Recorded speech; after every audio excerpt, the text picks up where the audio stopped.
Normally I start off these podcasts with like a silly joke about the seasons because, we do these quarterly, which ends up being seasonally. And I'd be like, oh, it's spring, so of course it's getting warm and everything. But today it's like freezing rain and snowing where I am, so it's not really spring-like. But that doesn't take away from the fact that this is a new episode of your favorite quarterly podcast. This is episode number 9 of the Seasonal Anime Checkup. I'm your host, as always, Jared. And thank you for joining what is now the 3rd year of this silly anime podcast that turned into a website that I had no idea that any of that stuff was going to actually happen back when this whole shindig started 3 years ago now. So 2 years are in the books. Let's hope for at least 2 more, and many more to come as we continue down this 4 times a year podcast thing. For some reason, I thought it was a good idea at the very beginning of this, and still do, so it's going to keep going that way. But thank you once again for joining us. This is a podcast that deals with the seasons of anime, so we are going to look back at the winter season of 2016, look ahead to spring of 2016, so we'll preview all the new animes and stuff, talk about shows that were in the backlog or out-of-season shows, talk about movies, and then that's it. It's 4 simple things, basically. And then it's also I guess you could say it's a community-based podcast, because I give my thoughts, I extend it out to you, the people of the internet, to give your thoughts as well, if you so choose. And there will be various people giving thoughts in this very podcast, better than the last episode where it was just me. So we've bumped up to 4 other people, which I think might be a record for one of these little podcasts. I would have to go look back and look that up, but didn't do that research before I started recording this. That's how things roll around here. But anyways, you can listen to past episodes, or if you want to tell your friends about this episode, you can listen to it at soundcloud.com/markoutdarkout. You'll find the Seasonal Anime Checkup playlist. You can go to youtube.com/ I don't think I've changed that that URL yet, but we're on YouTube. If you search Seasonal Anime Checkup, you'll be able to find the episodes of the podcast on there. We're on iTunes if you search Mark Out Dark Out. And at the website, seasonalanimecheckup.com, you click the podcast button, and it will give you various ways to listen to this podcast. It'll give you the SoundCloud playlist. It'll give you the YouTube playlist. It'll give you an iTunes link, since those are the 3 ways you can listen to the podcast. But that's basically if you're like, hey, I'm going to give this to my friend, that's the quickest way to do it. Go to seasonalanimecheckup.com/podcast. I think that's the URL. If not, just go to seasonalanimecheckup.com and then click the podcast button. And then you can just give that URL to your friend, or just post it on social media if you want to spread the word. And also, thanks to everyone who listened to the last episode, episode 8. Another high listen rate. Always appreciative of that. And then, of course, since we're going to be talking about shows that happened last season, and, some stuff that happened out of season in movies, there will be spoilers. So be wary of that. So if we start talking about a show that you want to watch or you're currently watching, you should probably skip ahead a few minutes or so until we're not talking about that show and we're talking about something else. And hopefully it's not another show you want to watch or currently watching, so you have to keep skipping ahead and you just completely miss the entire podcast, which you really wouldn't, because we would preview spring, and that's not going to be spoilery. It's going to be giving synopsises of all the shows. But anyways, let's dive right into winter season 2016. It was a season. It was cold. And there was a few shows in there that was actually really good. Surprisingly so. But first, we're going to go to a response from the internet. This is from Origami10 on Tumblr, who wanted to talk about Ajin. I hope I'm pronouncing that right. Demi-Human. This season I watched Ajin and was so blown away that sadly I didn't give anything else a try. The animation is in 3D style, and the plot and characters are very interesting if you don't mind some gore. I feel like not enough people have heard of it, so please, at least take a look at it if you haven't yet. I think I've heard of it, because obviously I talked about it in the preview for last episode, but did not watch a single thing of that, so, maybe I'll give it a try sometime. Up next, we're going to go to a Skype call that I have not recorded yet, but I'll record later sometime, hopefully. We're going to go to our good pal Chris, friend of the site, A*B Select on Tumblr, and he's going to tell us some more about Assassination Classroom. Unfortunately, due to scheduling conflicts, Chris couldn't make it onto the podcast, so a lot of what I said beforehand and what I'm going to say after is not going to make much sense anymore. But he did want to say about Assassination Classroom, it was cool. and he liked it. So there you go. Now, back to me and saying some stuff that's not going to make sense. All right, and hopefully that whole thing ended up really well because I haven't recorded it yet. But it's gonna go slide right into that slot right there, and it'll be like it's all fine. It was like I just recorded it right then. A-okay. Let's talk about Durarara, the final part of Season 2. The finale of Season 2, which I can safely say this time, was a mixed bag of everything and anything goes wrong, and then magically finding a way to work itself out. With Mikado's sociopathic turn finally complete, I'm not entirely sure I bought him as this evil mastermind. Though that could be the case considered he was being highly manipulated by others within the dollars. I'm at least glad the show did not go with him killing himself in the very end, as that would have been such a cop-out and a terrible ending. I cannot confirm this myself, but there are problems between the adaptation and the source material, especially with regards to the ending. In fact, that might be a slight trend with the past season. Apparently a lot of people were talking about how, I think it was the light novels, were vastly different in terms of characterizations between the two mediums, so it was kind of strange, I guess, for the people who read those light novels first and then watched this. They were not particularly happy, but I think that's kind of to be expected sometimes, with these adaptations and whatnot. But, with Season 2 being 36 episodes, I want to say, you kind of think like they would be able to fit everything in and be able to get everything right, but that just isn't the case sometimes. Case in point, we're going to talk about Erased, and that's going to be another show that deals with issues with adaptations. Perhaps the best show of the season at times, Erased, aka Boku Dake ga Inai Machi, was an action-packed mystery that left viewers on the edge of their seat each and every week.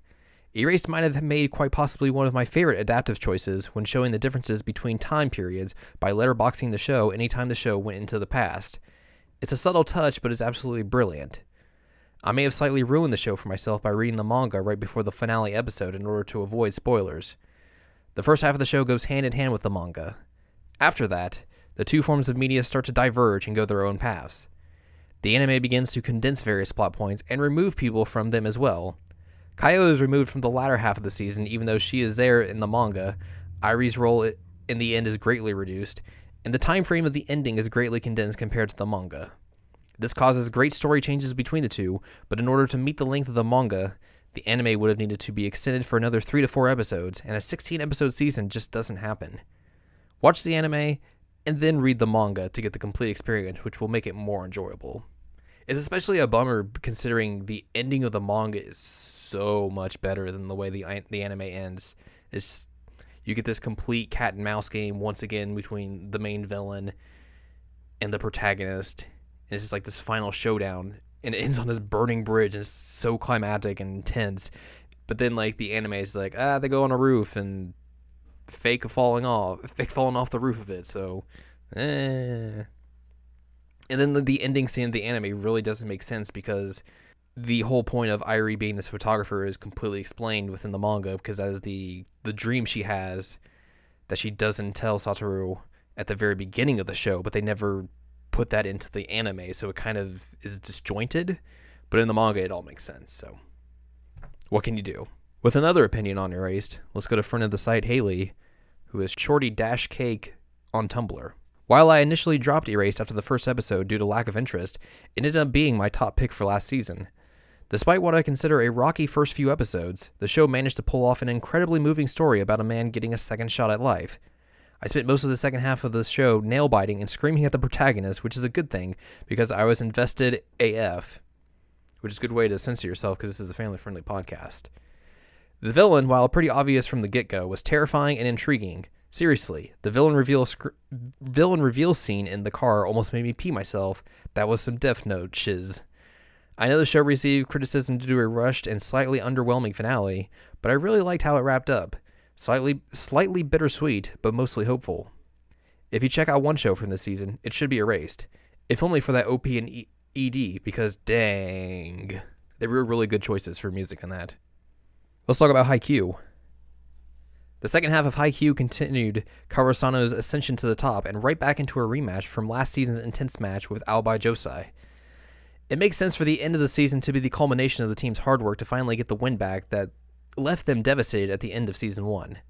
The season does end in a weird spot as it's in the middle of the tournament and right before the final. The third season will be coming later on in the year, and will give the show more time to have a gap with the manga as if the show continued on now, it might prove to be detrimental to that dynamic. Regardless, Haikyuu continues to be one of the top sports animes currently airing and is a blast to watch. That finals match is going to be a part of Season 3 is going to be intense, because I've read through the manga now and kind of spoiled myself that way, but that match could easily could get like, I don't know, it could be the first half of Season 3 pretty much, just how crazy and intense that whole match is going to get. And it's going to take like a weird turn after that match, because it goes into some of the other teams competing in that tournament. I forget what it's called, but so it'll be a different show from that point on, because it'll be, you know, the different teams' perspectives that, you know, we've basically just gotten Karo-sana's perspective from Season 1 and Season 2, but now it's going to be like, here's the other teams and how they're doing within that tournament. Boku Gundam, Iron-Blooded Orphans. I ended up watching a lot of the latter half of Iron-Blooded Orphans in chunks. It might have been due to the Sunday air date not lining up with me having to watch it, or having time to watch it on Sundays. Seriously. There's a lot of homework to do on Sundays. It doesn't line up a lot.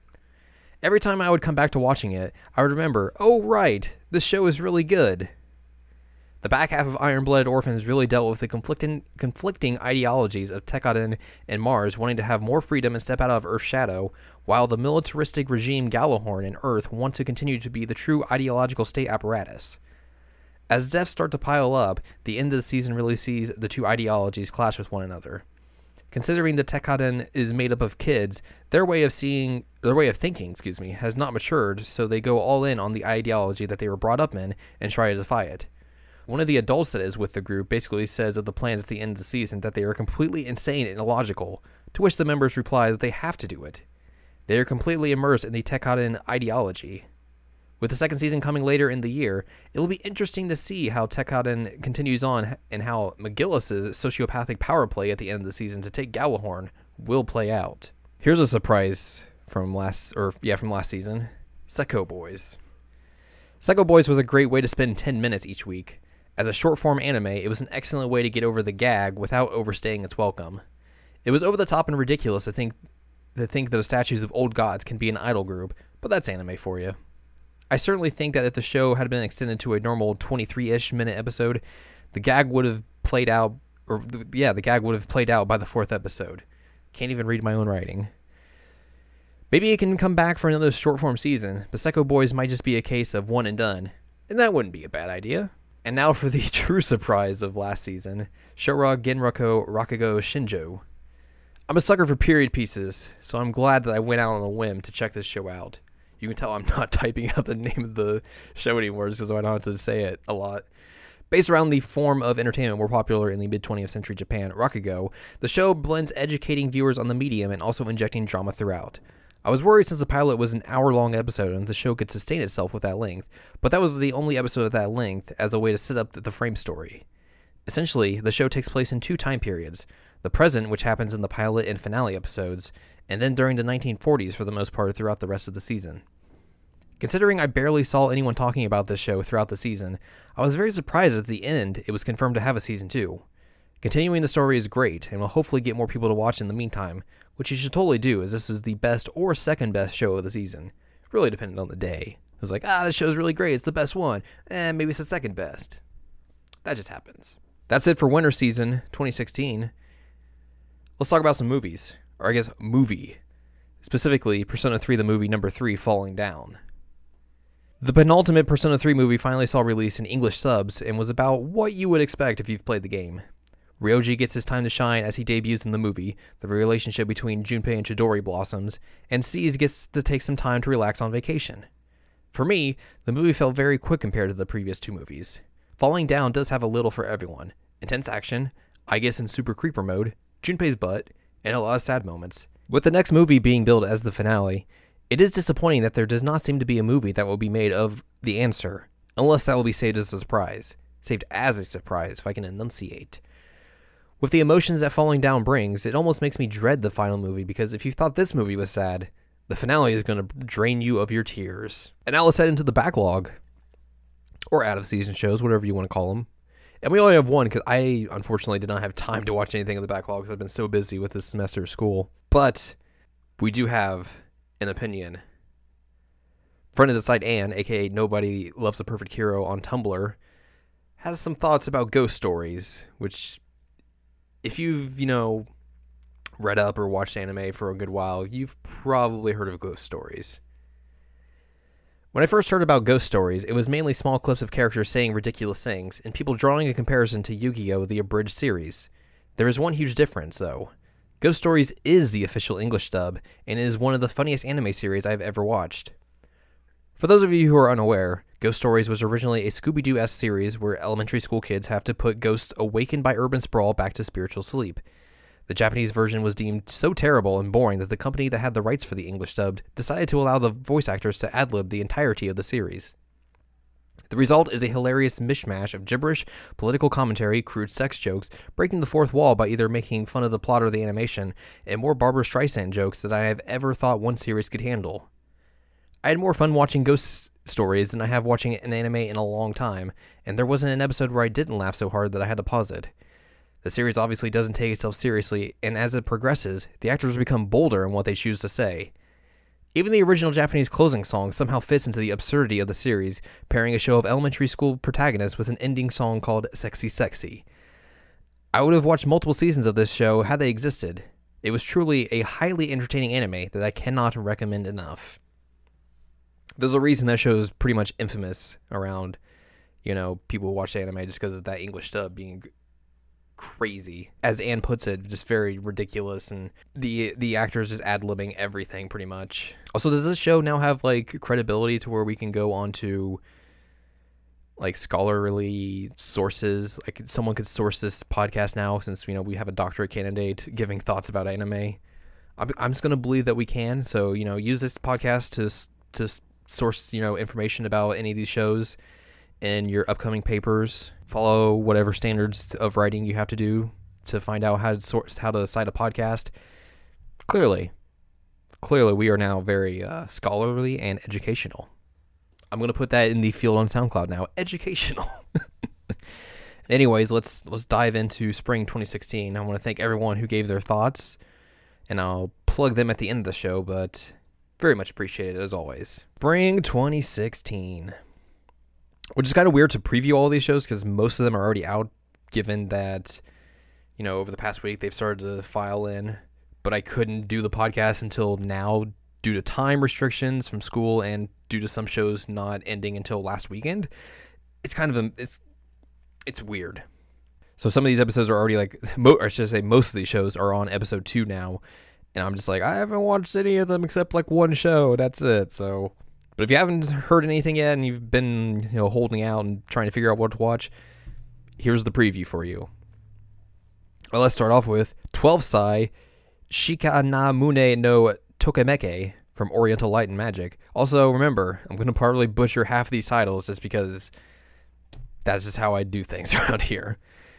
The story begins with Hanabe, a sixth grade girl who is neither an adult nor a child. That's still a child age. She deals with issues such as accidentally witnessing her homeroom teacher kissing and worrying about experiencing psychological changes before her friends. This is a depiction of a 12-year-old girl's innocent worries and first love. Aikatsu Stars from Bandai Namco. Aikatsu Stars features the protagonist Yume Nijino. Yume aims to become a top idol, and she enrolls in Yotsuse Gakuen. This academy has a special group called the S4, who are the top 4 active idols in the school. Yume and the other first-year students aim to become a part of the S4. Bakuan from TMS Entertainment. Hope I pronounced that right. The story revolves around high school girls who discover the appeal of motorcycles. Okay, sure. Sakura Hane is a high school student who looks a little bit like an airhead. On the way to her all-female high school one day, she is worn out climbing a hilly road with a bicycle, but she sees a girl named Onsa Amano who is riding a motorcycle. Sakura immediately becomes interested in motorcycles, and she and Onsa join the motorcycle club at the school. Then Sakura sets out to get her license. Yeah, that all makes sense, clearly. Battle Spirits Double Drive from Bandai Namco. Shunta Mogami loves the Battle Spirits game. One day, he's transported by a light from a battle spirits card to Spirits World, the origin of all battle spirits. He meets a girl named Aito, who claims to have summoned him to Spirits World in order to prevent his destruction at the hands of the revived evil God King, who once plotted the destruction of Spirits World before being defeated and sealed away. Together with the confident green deck wielding Yoku Albatrossa, who also came from another world, Shunta sets out to find the 12 God Kings whose power originally sealed the evil God King. Beyblade Burst from Oriental Light and Magic. It's Beyblade. That's all you should know. Big Order from Asreed. 10 years ago, a child wished for the destruction of the world. Now a group of people have the ability which grants their wishes depending on their power. They are called Order User. Before these great people who has the power of order, one person excels most with the ability to rule and conquer the world and turn people into puppet when it is on his jurisdiction. That's a weird sentence. That power belongs to Hoshimiya Eiji, who is also responsible for the destructive phenomena happened exactly 10 years ago. That whole synopsis does not make sense. It's very badly worded, excuse me. Bishoujo Senshi Sailor Moon Crystal Deathbusters. It's the third season of Sailor Moon Crystal. The new season will assemble all 10 Senshi, specifically the popular outer Senshi, such as Sailor Uranus, aka the best character in the entire series, Sailor Neptune and Sailor Saturn will join Sailor Moon, Sailor Chibi Moon, and the others. The new season will adapt the arc from the 5th and 6th volumes of the complete edition of Naoko Takeuchi's original Sailor Moon manga, which I've just read all of that because I had to do it for school, which doesn't make sense really for some people, but yeah, writing a 20-page paper about Sailor Moon for school. That's the thing that's happening. Boku no Hero Academia, from Bones. I keep wanting to say Academy when I see that, but it's Academia. What would the world be like if 80% of the population manifested extraordinary superpowers called quirks at age 4? Heroes and villains would be battling it out everywhere. Becoming a hero would mean learning to use your power, but where would you go to? Where'd you go to study, UA High's hero program, of course, but what would you do if you were one of the 20% who were born quirkless? Middle school student Izuku Midoriya wants to be a hero more than anything, but he hasn't got an ounce of power in him. With no choice of ever getting into the prestigious UA High School for budding heroes, his life is looking more and more like a dead end. Then, an encounter with All Might, the greatest hero of them all, gives him a chance to change his destiny. Bungo Stray Dogs from Bones. Nakajima Atsushi was kicked out of his orphanage, and now he has no place to go and no food. While he is standing by a river on the brink of starvation, he rescues a man whimsically attempting suicide. That man is Dazai Osamu, or Osamu, whichever, and he and his partner Kunikinda are members of a very special detective agency. They have supernatural powers and deal with cases that are too dangerous for the police or the military. They're tracking down a tiger that has appeared in the area recently around the time Atsushi came to the area. The tiger seems to have a connection to Atsushi, and by the time the case is solved, it is clear that Atsushi's future will involve much more of Dazai and the rest of the detectives. Concrete Revolutio, Shojin Gensu, The Last Song, also from Bones. Bones is just, cleaning up around here. This is a long synopsis. Holy shit. The stage is set in another Japan as a banquet of diverse superhumans unfolds. In an imaginary age of gods, about 20 years after the war, Japan has grown and developed by leaps and bounds. What if all the superhumans ever written about in fictional stories existed at the same time? Superhumans who came into existence through different circumstances and who are special in different ways. Titans from outer space, life forms from a mystical world, phantoms and goblins from ancient times, cyborgs created by scientists, relics that rose out of the ruins of ancient civilizations, and the list goes on. One segment of these superhumans makes no secret of their existence and has gained popularity in society. Others cloak their identities and fight in secrecy. There are enemies of superhumans as well, organizations that operate in the shadows. The Japanese government has taken many measures to secure peace and order. One is the establishment of an organization under the Ministry of Health and Welfare, the Overpopulation Research Laboratory, aka the Superhuman Bureau. That's a long name. Their mission is to identify and approach superhumans and oversee and safeguard them. One member of the Superhuman Bureau, Jiro Hideyoshi, is the protagonist of the series. Duel Masters VSRF, the 12th Duel Master series. Thanks. Endride from Brainspace. The story is set on Indra, an unknown world beneath the surface of Earth itself. It is another world where the great Adamas shine above and 7 colored bands drift across the sky. One day, Shun Asanaga, an ordinary yet positive and bright 15-year-old middle school boy who lived in the land above, lands in this place. He has discovered a mysterious crystal at his scientific businessman father's company. It's a weird way to describe that. And the moment he touched the crystal, he was transported to Indra. He meets Prince Imrio, who strongly despises the current king Dirozane, and had just turned 16 at Indra's castle. He became of age to ascend to the throne, and he wields a weapon to seek his vengeance at last, but the difference in strength proves to be insurmountable. Captured and imprisoned by Dirozane, Imrio is heartbroken, but then the walls of the prison suddenly become distorted, and Shun appears within them. Two youths live in Indra, one to return to his former world and one to exact revenge, the future that is within the grasp of two youths raised in different worlds. Flying Witch from JC Staff, Aomori, Japan. In a land blessed by nature's bountifully beauty, bizarre things begin to take place. Makoto Kowata, 15 years old, is a professional witch. She left Yokohama with Chito, her black cat, to live in a house of her relatives in Aomori. This is where she begins to train as a witch. Even though Makoto's powers are still limited to just flying through the sky, she and her second cousins Kei and Shinatsu surely make the most out of each and every day. Future Card Buddy Fight DDDD. It's the third Future Card Buddy Fight TV series. Gakusen Toshe Asterisk 2. The second season. I think this is the Asterisk Wars, I want to say.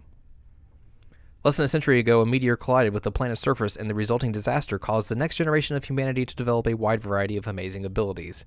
In the center of the meteor's creator lies Rika, a system of six academies known as the Asterisk. Ayato Amagiri enters the Asterisk as a transfer student hoping to compete in a special battle event known as the Festa.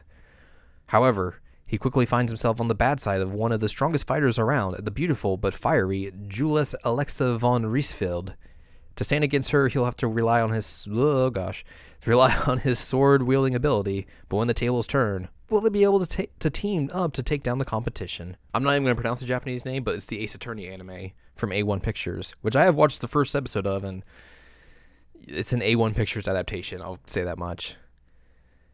And this is the Ace Attorney anime. It's basically the trilogy of games condensed into an anime season. High Fury from production IMS. In the sea we live, the sea we protect, in the sea we go. Japan, 100 years after plate subductions caused many other countries to be submerged. To save the remaining countries, the coastal cities that had been built up were launched into the seas, and the seaborne routes between them expanded. With this expansion, a need for personnel that could safeguard the seas arose.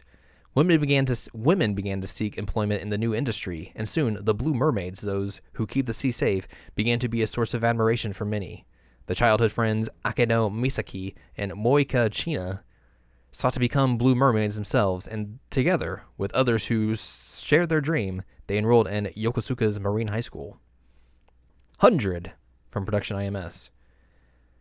The story begins with the 100, the only weapon that can counter the mysterious savage life form attacking Earth. To become a slayer, master of military arts, who wields this 100, the main character Hayato Kisaragi successfully enrolls in the Marine Academy's city ship, Little Garden. That's going to sound like a curse word, but I'm not going to bleep it. However, I wanted to meet you, Hayato. Who are you? Hayato feels a strange yet familiar sense of incongruity. Can't even pronounce English words. Towards Emil Crossford, his roommate, who somehow knows him from somewhere. On top of that, as soon as he enters the school, he is challenged to a duel by the Queen, the school's most powerful slayer, Claire Harvey. It's a real simple name. JoJo's Bizarre Adventure, Diamond wa Kudakene. It is JoJo's Bizarre Adventure Part 4? I think that's pretty much what it is. Part 4 focuses on Josuke I'm going to butcher this. Higashikata, the illegitimate son of Joseph Joestar, with Jotaro Kujo and Joseph Joestar along in the supporting role. Joker Game from production IG. In 1937, before World War II begins in earnest, Lieutenant Colonel Yuki of the Imperial Japanese Army forms the D Agency, an army intelligence outfit under his command and tutelage. Army General Staff attaches his Lieutenant Sakuma to observe the unit's performance. D Agency casts a wide net to find agents beyond Japanese military personnel, and Yuki establishes D Agency's tenets, which go against IJA doctrine. Don't kill, don't get killed, don't get captured. With this, Yuki trains a team of operatives who conduct missions against domestic and foreign powers. Kaito Joker 3, the third season of Kaito Joker. Kamiwaza Wanda from TMS Entertainment. The story is set in a world where every event has been turned into programs, and mysterious monsters known as Promen maintain the world. However, many Promen who have turned into bugs known as Bugmen are responsible for many of the world's real-life bugs. Left alone, they may eventually turn into a big problem. The boy, Yuto, encounters the space dog Wanda, and the pair use a camera-like device and key items to capture Bugmen. Promen themselves are able to do things like accelerate objects, spew fire, or create objects through an ability known as Kamiwaza, Miracle, and are able to fend off Bugmen with it. At first, the Bugmen only cause small, bothersome things, but it will soon elevate into a global-scale threat. Can one boy and one dog save the world? Mobile Suit Gundam Read 0096, which I think is also a Unicorn sequel, I think I saw. It's from Sunrise. UC 0096. 3 years after Char's rebellion, Bonager Lynx, a boy who lives on the manufacturing colony Industrial 7, meets a mysterious girl named Audrey Byrne. She claims to seek to prevent a potential war by interfering with the transfer of Laplace's box from the Vis Foundation to a Neo-Zeon remnant known as the Sleeves. However, when a Federation squad also sent to prevent the transfer clashes with the Sleeves, the colony is plunged into battle.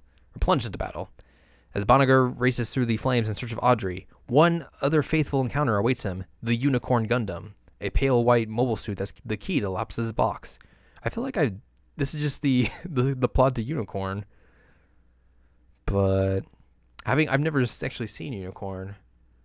So I wonder like what the differences between the two are. That's something I should research at some point or another. Kisnaiver from Trigger. The fictional Japanese city named Sugimori City is built on reclaimed land. But as the years go by, the city's population is decreasing. One day, Sonosake tells her classmate Katsuhira, "You have been selected to be a Kisnaiver." The Kizuna system, which allows Katsuhira to share his wounds, connects him to the classmates whose lives and personalities completely differ from his.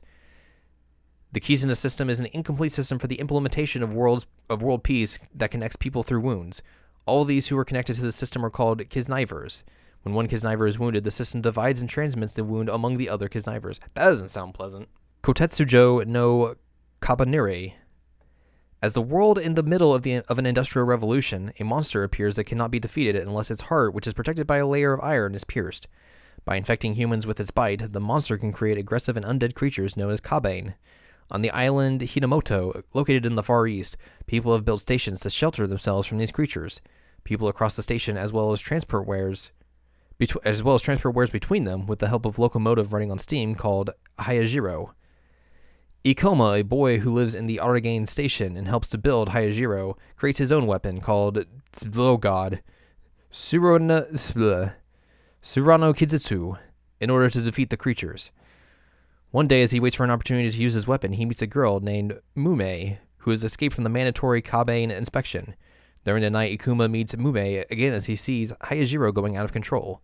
The staff on the locomotive have turned into the creatures. The station, now under attack by Kabane, is the opportunity Ikuma has been looking for. Kumamiko from Kinama Citrus. The story follows Machi, a middle school student who serves as a shrine maiden at Shinto Shrine, enshrining a bear in the recesses of a certain mountain in Japan's northern Tohoku region. Machi's guardian is a talking bear named Natsu, and one day Machi says to Natsu, "I want to go to a school in the city." The worrywart Natsu then gives Machi, who is ignorant in the ways of the world, a set of trials that she must pass in order to be able to survive in the city. That just totally happens, right? Kiro Mukuro from PA Works, an original anime by Studio PA Works in celebration of the studio's 15th anniversary. Great description. Hyokai no Rene 2. The Shinigami Rene Rokudo and Sakura Mamiya, the girl who can see ghosts, attend the same school. The two spend their days solving the worries of spirits.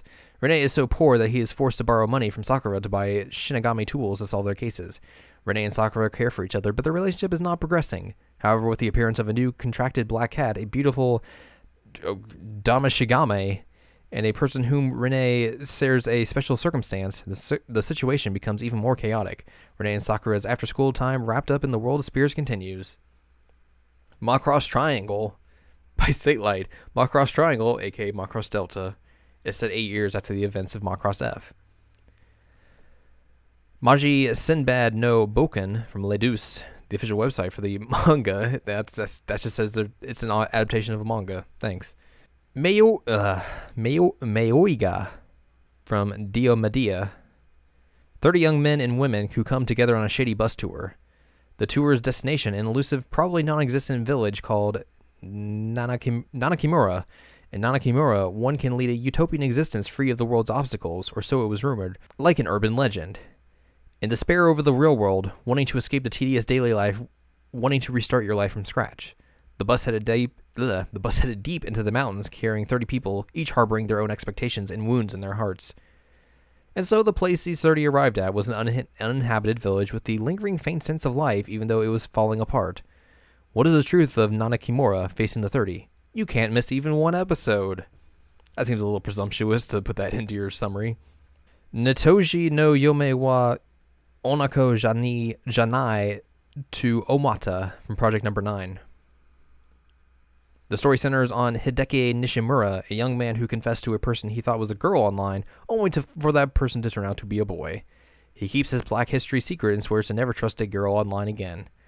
However, one day a girl online confesses to him, and it turns out she's actually a beautiful girl named Ako Tamaki. Ako cannot tell the difference between the online world and reality, and she is a loner who has trouble communicating. Hideki and his friends from his guild decide to work together to correct her. Prepara third season of Prepara. ReZero Kara Hajimiro Isake Saikatsu. In the story, Subaru Natsuki is an ordinary high school student who is lost in an alternative world where he is rescued by a beautiful silver-haired girl. He stays near her to return the favor, but the destiny she is burdened with is more than Subaru can imagine. Enemies attack one by one, and both of them are killed. He then finds out he has the power to rewind death, back to the time he first came to this world, but only he remembers what has happened since. Sakamoto Deska from Studio Dean. First-year high school student Sakamoto isn't just cool, he's the coolest. Almost immediately after starting school, he began attracting everyone's attention. The girls love him, and most of the boys resent him. There's even a boy in the class who works as a model, but who is constantly upstaged by Sakamoto. No matter what tricks the other boys try to play on him, Sakamoto always manages to foil them with ease and grace. Though Sakamoto may seem cool and aloof, he helps others when asked, such as in the case of the boy in the class who is being constantly bullied. No matter what difficulties Sakamoto encounters, he moves through his high school life with confidence in class. Sansha Sanyo. The comedy manga follows the everyday life of 3 very different high school students. Futaba Odagiri is incredibly energetic, but is also a glutton. Tero Hayama looks like an angel, but she is really a demonic class president. Yoko Nishikawa is the daughter of a family that used to be a member of the upper class, but after her family's company went bankrupt, they became poor. Clearly an uplifting summary right there. Seison Cerberus, Ryokoko no Fatalite from Bridge. The anime is set in a continent, I cannot read today, ruled by sword and magic called Kunanen, where a power balance between the Holy Kingdom of Amoria, the Kingdom of Ishifin, and the Vanrodis Kingdom keeps a peace so unstable that any tragedy that befalls any one kingdom will mean war for the entire continent. Another power, the evil dragon Dagonzord, also resides on the continent, and no one is powerful enough to stop him from spreading destruction and charred land in his wake. 2 individuals, Byro and Kisamitate, undertook a ritual alongside a party of wizards to seal Dagonzord, but were foiled. This event was known thereafter as the Balbogoa tragedy. Byro and Kismitate's son, Hiro, is saved by Giro, and Hiro swears to avenge his parents' death and trains himself with the sword. When Hiro turns 16, he sets out on a journey to slay the dragon, and Giro accompanies him, having no choice. Along the way, they meet some people, apparently. They meet many types of people and gain companions on their journey. Shonen Maid from 8-Bit. The manga revolves around Chihiro Komiya, an energetic elementary school student who is living with his mom. Chihiro is very good at doing housework and chores, and his mother's motto is no work, no food. After his mother suddenly dies, a man named Madoka Takatori, who claims to be his uncle, shows up and asks Chihiro to come live with him. Chihiro initially refuses, but when seeing the horribly dirty state of Madoka's rich home, he decides to start cleaning it. Then Madoka makes another offer to Chihiro, that he comes to live with him, but in exchange, Chihiro will do the housework. Chihiro accepts his deal, but suddenly finds himself in a maid uniform. Shrug shoulders. Sosei no Onmyoji. Studio Pierrot. Rokuro dreams of becoming anything but an exorcist. The mysterious Benio turns up. The pair are dubbed the Twin Star Exorcists and learn that they are fated to marry. Can Rokuro escape both fates? When Rokuro's best friend Ryogo goes missing, Rokuro is forced to ask Benio for help to enter Majino, the realm of the evil Kagere, to rescue him. All easy words there to pronounce, really. Super Lovers from Studio Dean. A high school boy named Haro and his mother are living overseas. His mother orders him to take care of and civilize his adopted brother Ren, a wild young boy who dislikes talking with other people. While the relationship is adversarial at first, they grow closer as they begin to understand one another. Tanaka-kun wa Itsumo Kedaruji. Tanaka, who is a high school student, simply is a slacker and does not want to do anything at all. He loves to sleep during classes and prefers not moving to save energy. One day he meets his classmate Ota, who is exactly the opposite. Ota is energetic and leader in class. He becomes friends with Tanaka and tries to make him start moving, based on a popular comic from Nozomi Uda. That sounds basically just like the plot of Hyoka. Terraformers Revenge from Liden Films. It's the second season of Terraformers. Tonkatsu DJ Agetaru. The manga follows Agetaro Katsumata, a stupid but honest guy whose family has run a tonkatsu restaurant for 3 generations. He's also a beginner club DJ. Unhappy, with a music note, from Silverlink. The story centers around Class 1-7 of Tenegofune Academy, where all the students with bad karma or misfortune seem to have been gathered. Hibari, a student in this class, meets the unlucky Hanako and the perennially unhealthy Botan on her first day of school, and together they try to find a way to turn their school life into a happy one. And finally, Ushio de Toro 2, the second season of Ushio de Toro. And then there's a few winter leftovers of Assassination Classroom and Nishiro Days. Maybe some other ones that just aren't listed here, but I can't tell you that. And then there are some TV shorts. Aggressive Retsuko, Aware Misaku-kun, Bishoujo Yuji Unit, Crane Game Girls, okay.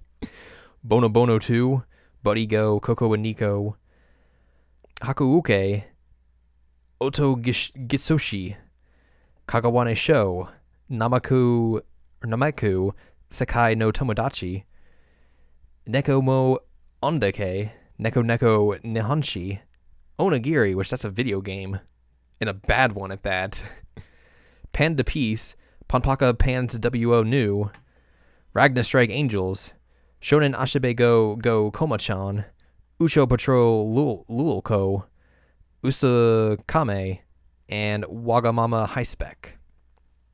And then there's a few movies as well. There's an Ajin movie, Detective Conan, Garu, Tamayura's Sosugo Session Part 4, a Yu-Gi-Oh movie, okay. And Zutomae Karasuki Deshita Kokohaku Jeku Iinkai. And then some OVAs, like the Ajin OVA. There's that Final Fantasy 15 5-part anime, which we will cover when all those episodes are out. This is why I didn't say anything about it, because I haven't watched that first episode either. There's a Durarara OVA, Owari no Seraph, and then there's some other stuff as well. And then, as always, we'll preview summer briefly, which is basically, summer is like, hey, a bunch of mangas that I've read are being adapted into shows. So that's kind of cool. And there's the Berserk anime is going to be in summer. This is summer, right? Yeah, summer. Danganronpa 3, the end of Hope's Big Academy, the anime portion of that, which is the end of the storyline featuring the Danganronpa 1 and 2 characters. Then Danganronpa 3, the video game, is going to be something completely original as well. Apparently there's a Love Live new series coming, because sure, got to milk that gravy train as long as you need. Tales of Zestiria show or something, and then like a bunch of manga shows as well, as I mentioned earlier. And what else is like movies? The third Digimon Adventure Tri movie will be out. The Kingsley Final Fantasy 15 movie will be out, so maybe that'll bankrupt Square Enix again and they'll have to merge with someone else. It'll be, a Spirits Within shindig again. I really shouldn't make jokes about that because it's not really that funny, but it's just, oh boy. It's one of those what are they thinking moments. And that's going to do it for episode 9 of the Seasonal Anime Checkup. So I hope you enjoyed listening to people's thoughts about winter 2016, the backlog, movies, the preview of spring 2016. And let me plug everyone who was on this show. You can follow Haley at shorty-cake.tumblr.com. You can follow Chris at astartbselect.tumblr.com. You can follow Anne at nobodylovesaperfecthero.tumblr.com and origami10.tumblr.com as our Tumblr write-in. And you can follow me on Twitter at ragbag.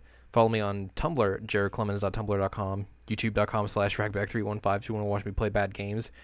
And check out seasonalanimecheckup.com. It's the website for this silly little podcast.